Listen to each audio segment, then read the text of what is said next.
Hey everyone, if you want to protect sensitive files before storing them in the cloud, Rclone includes built-in encryption features that make it easy to secure your data.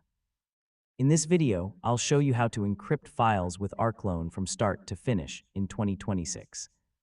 First, make sure Rclone is installed and that you've already configured a cloud storage remote such as Google Drive, OneDrive, Dropbox, Amazon S3, Backblaze B2, or another supported provider.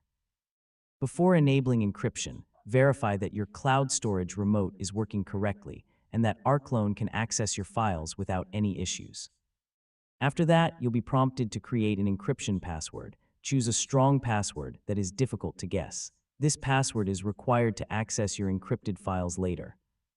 Rclone may also offer an optional password salt or secondary protection value. If available, consider using it for additional security. Finally, keep Rclone updated to benefit from security improvements, bug fixes, and ongoing compatibility updates. And that's how to encrypt files with Rclone in 2026. With Rclone Crypt, you can add a powerful layer of privacy and security to your cloud storage while maintaining convenient access to your data. Thanks for watching, and I'll see you in the next tutorial.